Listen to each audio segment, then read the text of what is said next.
I've been a small town police sergeant for 30 years now, so I can say without a shred of hyperbole that I've seen some shit. And I mean real nasty shit too. Things that turn your blood to ice in your veins. But the sum of all that doesn't compare to what I had to deal with on the night of October 16th, 2012. Until now, I try my very best to blank it from memory. Looking back, the beginning of that night was far from sinister. It was what I'd call a typical fall evening. Cold, maybe a little frosty, with blankets of dead leaves dressing the back roads in robes of yellow and brown. Nothing all that out of the ordinary for our charming little town. I was driving with a rookie who had just transferred from a nearby precinct in the city. I'm gonna be sparring with the names here. Us townies like our privacy. He was just like all the other rookies. Young, fresh-faced, bright-eyed, and bushy-tailed, and all the other cliches. That's always how they send us to trainees. Straight off the factory line, just waiting to be field tested. His neatly combed chestnut hair and freshly laundered uniform made me look like a sack of shit in comparison, and a particularly old sack of shit at that. In spite of this, I guess you could say I liked the kid. The little town I called home was flanked on all sides by swaths of dense forestry, deep and dark. Call me crazy, but I've always believed that all forests like those have a certain personality to them, a certain vibe, if you will. Plenty of people have gone missing in those woods over the years, and plenty of them have never been found. Personally, I don't like the word missing. There's a sense of passivity to it, like it's nobody's fault. If you ask me, in this day and age, you don't go missing unless somebody wants you to. You been here long, kid? I asked the rookie. It was getting foggy out, so I switched on the low beams. He replied, so focused on looking alert that he got lost in his own little world. Not long, sir. I chuckled to myself and took a sip of my coffee. I tell you, whoever decided that bitterness was a bad thing never took his coffee black. Cut the sir bullshit, kid. I ain't that old, I said with a laugh that became a cough. Too many Marlboros, probably. You transferred from Dallas, sir. Just Dallas, he said, smoothing his hair over nervously. He must have been wearing enough lacquer to start a bonfire. I hear it's nice down there this time of year, I said, making a turn at True Lane to head down into the back roads of Lowgate, my normal patrol route. You worked in narcotics, didn't you? Yes. He paused, trying to stop himself from saying sir. 3 years. I noticed that he loosened up a little after that, matching my tone. I'd heard about the sergeants and captains down in Dallas. All ball breakers apparently. He'd probably get chewed out if his hair didn't resemble cheap plastic over there, like it was some kind of budget store Ken doll. Prim and proper has never really been my style anyway. Practicality trumps all the bells and whistles in my books. You deal with any drug kingpins or anything like that? Texas's own little Pablo Escobar, maybe? I asked, jokingly. He laughed back. No, just pushers, potheads and meth heads mostly. Meth heads, huh? Sounds a little eerie. I chuckled, keeping my eyes on the winding road, bordered by looming ancient oaks. Actually, I think the potheads are worse, he said, softening up, as though they'd finally issued him a sense of humor. Don't get me wrong, they're docile and everything, but Jesus, do they stink. Worse than meth heads? Well, a meth head would gladly cut your eyes out with a piece of broken glass if it gets them another hit. But unless they've got bed sores or they shit their pants, they don't normally smell too bad. Weed stinks, but you never hear of meth breath. I'll admit, that last one got a sincere laugh out of me. I don't know where the rookies get this shit from. You excited to start working here? I asked, once the laughter had died down. It may not seem all that funny now, but trust me, on late night forest patrols, you take your laughs. Can I be totally honest with you? he said, his voice becoming suddenly solemn. Fire away. I'm a little nervous, in all honesty, he said, turning towards the window out of what I assumed was shame. Hey, I said, giving him a comforting pat on the shoulder with my free hand. it's your first day on the job in a new place. Everyone gets the shakes. Nobody around here expects you to be perfect. It's not because of that. Then what is it? He genuinely piqued what I thought was my very jaded sense of curiosity. It's all the stories about this place. Oh, I'm sorry. I didn't mean to offend. Forget I said anything. no, it's alright, son. Everyone who grows up around here hears them. I said with a sigh, checking my mirrors to see that absolutely nothing was behind us. Which one spooked you then? The missing people, the mysterious deaths, the devil worshipping. I gave a strange chuckle and sighed again. Yeah, those tend to stick. It'll probably be another 100 years until we get over the whole devil worshipping thing. I swear an animal could have done that to those goats. And what happened to that little girl and all those years ago was awful. Truly awful. But it doesn't mean the goddamn devil was behind it, you know? The little girl? He asked, nervousness ringing clear in his voice. Oh, you hadn't heard. This was a story I didn't enjoy telling. Little Mary Hathaway wanders off into the woods in the October of 1965 and didn't come back home. The next time they found her, she was slit from neck to crotch, gutted completely. The rookie shuddered and stared out the window again. He didn't want me to see the disgust in his face, and I couldn't blame him. He was new to all of this. We drove in silence for a little while, soaking in the atmosphere.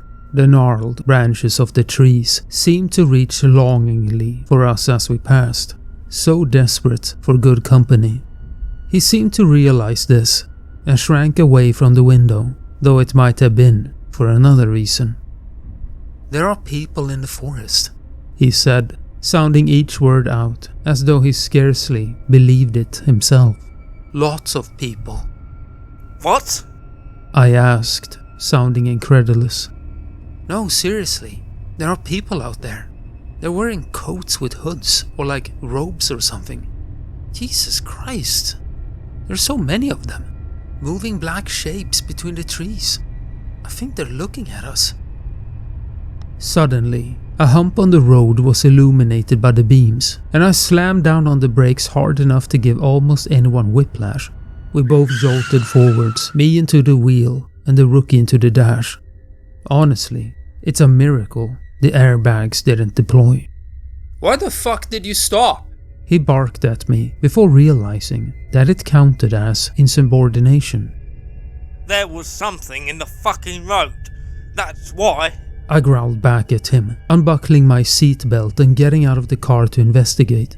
I paid no mind to his feverish rantings about hooded people in the woods. The kid was spooked. He didn't even know what he was talking about. Don't go out there, he hissed through clenched teeth. I could see the fear in his wide eyes and knotted brow. Listen, kid, there's nothing wrong with being afraid. I replied, leaning on the roof of the car. But fear is like faith. You've got to make sure you invest it in the right things. Now get out of the car. We're safer in a group wherever we go, aren't we? 2 heads, 2 guns. The rookie nodded compliantly and got out, circling the car briskly, a hand hovering over his holstered Colt Defender. We walked forward to the obstruction side by side, orange bars of light from the car slicing through the fog behind us. Is that, he said in disbelief, a deer? Well, it was a deer. The ugly broken carcass that lay before us was that of a young, starry-eyed deer maybe about 10 years old by the looks of it. The deer had its throat slashed from ear to ear, creating a red grin amongst the fur. The blood underneath it had dried. This was not a recent kill. "What's that on its side?" the rookie asked, turning on his flashlight and aiming the beam at the deer's torso. "They look like runes or hieroglyphs, or something like that." Someone had taken the liberty of carving arcane symbols into the deer's flank, saturating its fur with dried blood. The only time blood doesn't seem to dry brown is when it's in brown fur. Then it goes a deep, ruddy black. No, this is the devil worshipping shit." Calm down, kid. It's probably just some of the local boys playing a sick joke. I mean, Halloween is coming up after all. "How can you say that?" the rookie screamed at me, grabbing me by my lapels to make sure he had my undivided attention. "First it's deer, sure, but then it will be a..." The still night air carried the sound of gentle sobbing, a cry unmistakably human and undeniably young. "A little girl." The rookie stood frozen as she came staggering out of the fog into the warm glow of our headlights and finally into our midst. She was young, perhaps about 9, wearing a white silk dress that didn't look like it belonged to her. The girl's uneven gait gave the impression of injury, maybe starvation, and the livid bruises around her wrists screamed that she'd been kept in captivity. "Help me," she whispered through broken sobs and fell down to her knees weeping. It was only then I noticed the glyph that had been crudely carved into the back of her left hand and how it almost exactly matched one of the symbols that had been etched onto the deer. The rookie ran to her and gathered her up in his arms like a doll, real fatherly-like. I ran to his side to take a look at the girl, only to notice he was crying too. "What happened, sweetie?" I asked frantically. "They took me," she whimpered. "They took me and they were going to kill me. They showed me the knife." "Who took you?" asked the rookie. "Who tried to kill you?" The little girl wriggled an arm free from the rookie's bear hug and pointed into the distance, into the fog. "They did." Oh shit. There was only one at first, then 2, then 3, until a small army of hooded men seemed to pour out of the darkness, muttering low hums and chanting incomprehensibly in dead tongues. They came from the trees, from the fog. They seemed to come from every angle until their chanting mob formed a ring around us. Once he'd composed himself from seeing them, the rookie drew his pistol and held it out defensively, yelling, "Stay back! Stay the fuck back!" A single hooded figure stepped forward. It was clear upon closer inspection that he was different from the rest. His robe was a deep red rather than black, and a small black sigil of crossed antlers was embroidered onto the chest. Whether it's a badge, a uniform, or some archaic marking, one learns to recognize a symbol of authority. "Give us the girl," the hooded figure asked, his voice masculine, deep and sonorous, as if somehow amplified by the cavern of his hood. "Her flesh and blood is owed to the Horn God, who ensures safety and prosperity. You have no right to take her." "Shut the hell up, you sick fuck!" The rookie cut in, pointing his gun at the hooded man's head. "You're fucked in the head if you think I'm giving her to you!" The rookie let go of the girl so she could stand independently, but held her by the shoulder. I could hear his deep breaths. They were desperate, using a facade of rage to conceal his terror. He was about to click back the hammer of the pistol, a rookie move. The kid had seen too many westerns, but I stopped him, not wanting to escalate the situation. "This horned god, I asked, trying to sound calm and measured. what have you people got to do with him?" A collective hiss was issued from the crowd, but the hooded leader silenced them with an authoritative wave of his slender hand. We are the disciples of the Horn God. He calmly told us. We do his bidding, carry out his will, and we pray to him. But the Horn God cares not for words. Our prayers to him must be made through the desecration of innocent flesh. I glanced over to the rookie, who was giving me a signal with his wild eyes, as if to say, keep him talking, while his finger crept towards the trigger. How much flesh do you intend to give to the Horned God? I asked the leader. He replied, As much as we can give. I sighed and unclipped the holster of my sidearm, taking it out and wrapping my index finger around the trigger. I'm sorry this happened on your first night, kid. I said to the rookie, who looked back at me, confused. Before he could say anything, I'd leveled the pistol and shot him through the kidney. The girl shrieked, and he collapsed onto the ground, moaning and whimpering. I aimed again and fired into the back of his head, blowing blood, skull, and glistening brain matter onto the asphalt. God, that girl just wouldn't stop screaming. What a waste. I said with a miserable sigh. I liked the kid. He had a good way about him. But the hooded leader offered as he and his acolytes encircled the screaming girl and the rookie's corpse. his flesh will make an ample sacrifice to the Horn God. You guys are getting sloppy.